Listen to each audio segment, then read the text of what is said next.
Welcome to Hearts and Stripes, your one-stop shop for all things military marriage.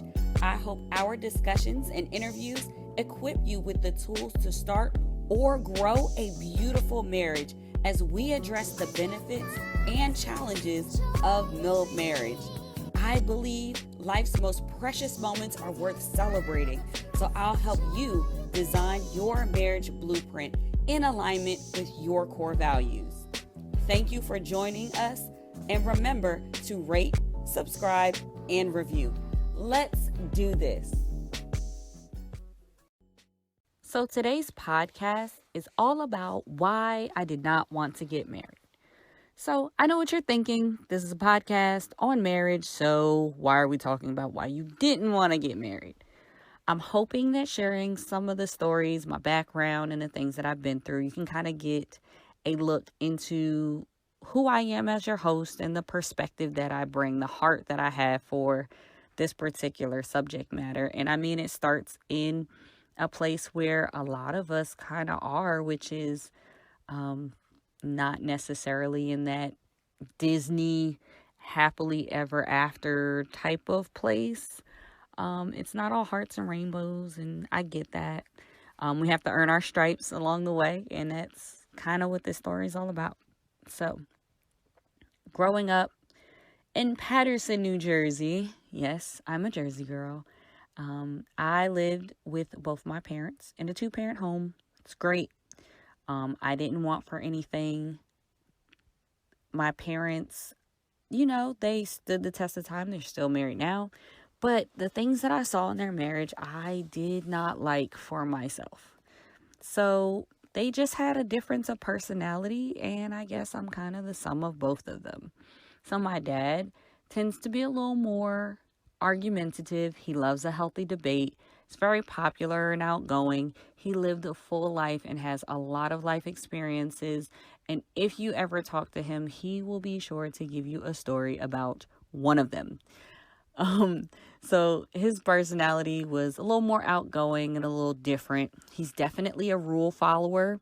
He's a great worker, always has been, a very by the book type of person. So my mom, very intelligent, more of an introvert, has a very meek spirit about her, very kind and giving, almost to a fault, where I feel like people would take advantage of her kindness. Always believed in education and providing opportunities for me to get exposure and see amazing things.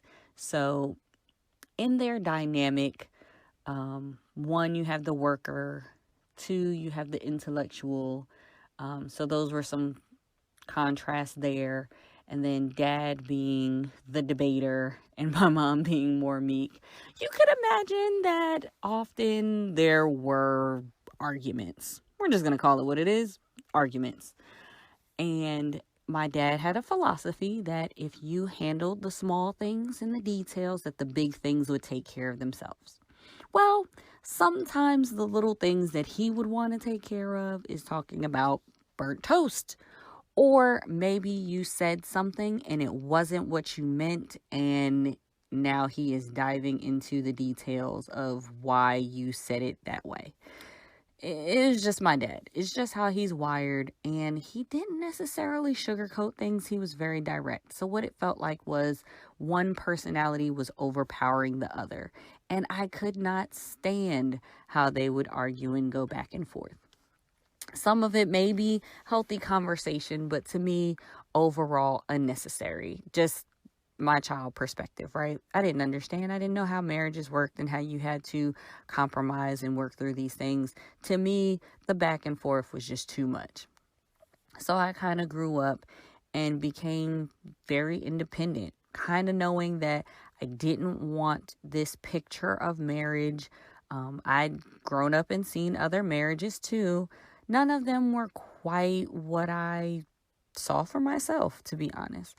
I wanted to be accomplished and independent and not rely on anyone else because I felt that gave the other person control over me. So I entered different relationships, not great ones. They all taught me different lessons in life, which I greatly appreciate. And honestly, I would not change. Um, but I did kind of have a chip on my shoulder. I mean, I was the young lady who would go out and would buy the gentleman a drink because I wanted him to know that I didn't need him and I was good. I could take care of it, right? That is not a good thing for a relationship, but that's where I was. In each relationship that I was involved in, I got a different type of baggage. My first relationship, I had trust issues. That was the bag that I added to my journey from that one. The next relationship, I took that bag into. So not only was I not trusting of that person, I became someone that you could not trust, um, which was not fair. And the trend kind of continues to where I would want things of others or expect certain things from others that I was not able to reciprocate. And let's be honest, I continued to gain more bags as I went along the way. Some things actually did help in a weird way. So, one relationship, the bag, quote unquote, that I got or unpacked was the gentleman was very possessive. And when I say possessive, I mean open your phone and delete all the people that you've ever talked about possessive, or excuse me, all the people that you've ever talked to in a relationship. Just delete them. And I did because I was trying to comply with the relationship that I was in. So, in doing so, although that was not a healthy relationship, it actually did allow me to cut ties with old people, which worked out for the benefit because going through each of these experiences prepared me for this end result that I had no clue was coming. So I go to North Carolina A&T. I live a great college experience. I'm an engineering student. I managed to survive engineering, and I'm excited. I'm off to start my career, and I'm recruited as a PAC intern for the Air Force. And I start my civil servant career as a civil engineer. This is a great moment. This is a great time. And most people think I'm crazy, but I absolutely love the location that I went to. And it was Del Rio, Texas. If you are not sure where Del Rio, Texas is, look at a map. Look at Texas. You see the border of Mexico. It is like the armpit of Texas, but I loved this place. And it's what I call my desert experience. So there's really nothing there. It's not a lot of diversity. It's not a lot going on. I mean, the biggest retail store there was Walmart. Like, ooh, not even Target, guys. I think they just recently got a Starbucks. Like, you know, Del Rio. And it was an Air Force base, ATC, so it was a training location for pilots. And I loved it. It was a small little base, very close knit community. And honestly, the turning point for me was my faith. I'd always been raised in church, and I joined a ministry there, Livingstone Worship Center. And through their encounter, I had the opportunity to drop a lot of these bags that I was carrying around because they were really heavy. Like, they weigh you down, right? And although the end goal wasn't necessarily for me to drop them for this next big thing, it was just something that I needed to do for myself. I didn't like who I was becoming, and I wanted more out of life. So hint number one, lose the baggage. That really propelled me into this next chapter. Now, during the time when I was losing the baggage, I was still holding on to like this security blanket. And this security blanket was actually a toxic relationship that I was in. I won't go into it now, but essentially, The relationship was long distance, and I was just holding on to it like a child holding on to this old thing that was comfort and familiar to them, but it was very detrimental. So, what I end up doing is I end up meeting this gentleman, who, of course, you can probably guess is now my husband, in church. And I am completely not trying to engage with him. I gave him like the side church hug. And even from that first encounter, meeting with him, he was very respectful.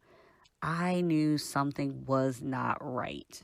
Like, I know this doesn't sound like, oh, I fell madly in love. It was love at first sight. No, I knew something was not right. Something was different about him, and it bothered me because I could not figure out what it was. And what actually was happening was, because I had lost all the baggage, I was actually in a really good position to be open to receive some new things, and some good things into my life. So I meet Donovan and we talk, and that blankie that I was holding on to, that comfort thing, I had to let it go. And I was okay with letting it go because I was like, I want to try this new thing over here, which seems tailor made for me. So it was really refreshing. So we begin to talk, and I mean, I never said that we dated right off front. You know, his account of this, maybe you'll hear it on another episode. It may sound a little different. I said we didn't date for a while. He said we were dating, whatever. But we were having very serious conversation from jump. So hint number 1, lose the baggage. Hint number 2, have serious conversations up front. We were talking credit scores, how we want to raise children, religion, just outlook on life. Where would we want to live when we were older? Like, just the conversations were a little before their time, if you will, but we had them up front so that we really knew quickly where we both stood. And we both were in really good places.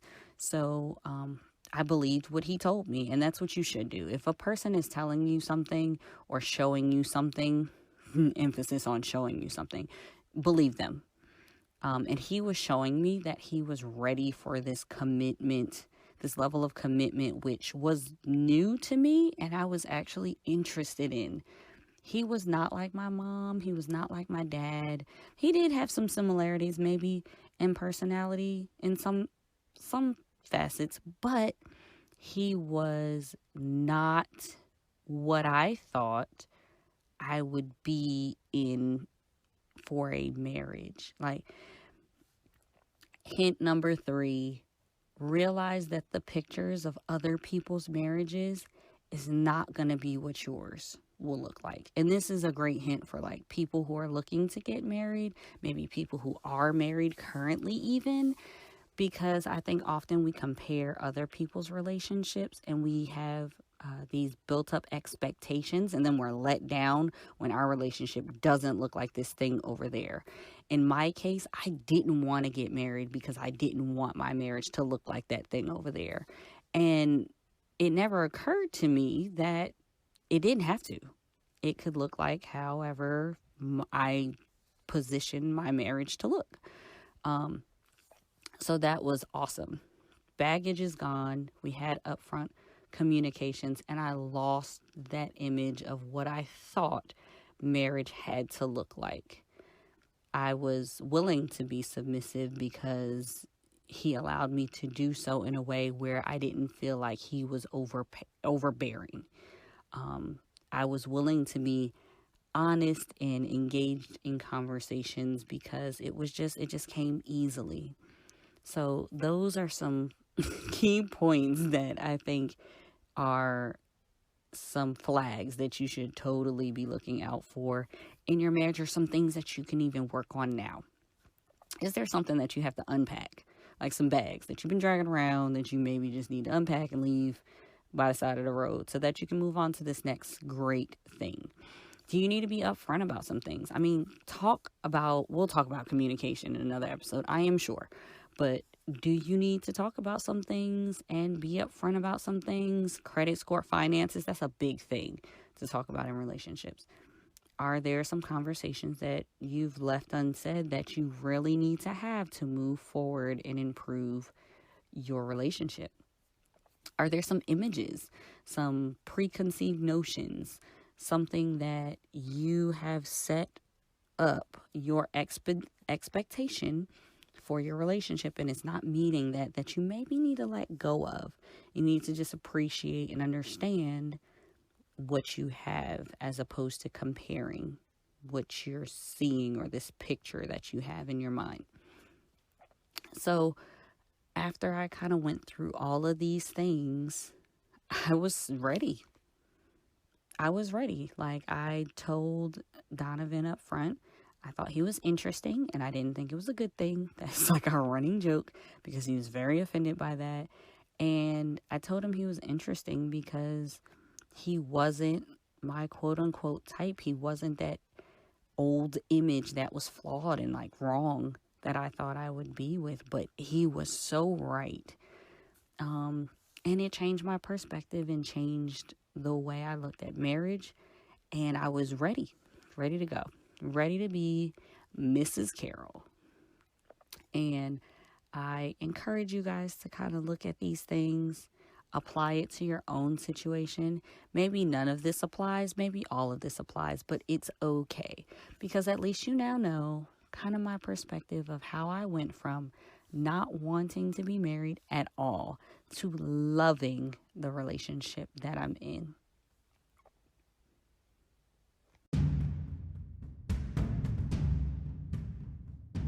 All right, everybody, now that we've had that heart to heart, it is time for you to earn your stripes.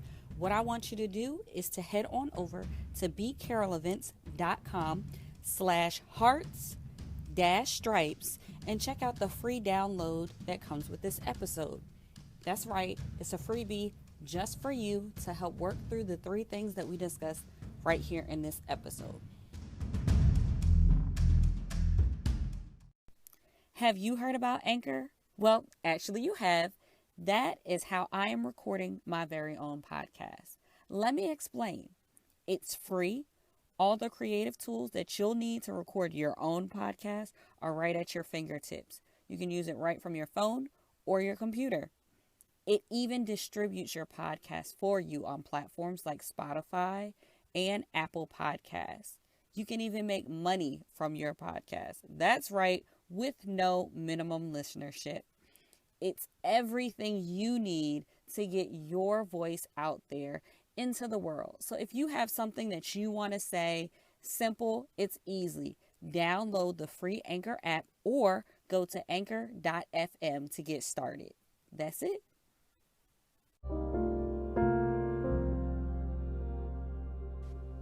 This podcast is sponsored by B. Carroll Events for wedding and event planning and design.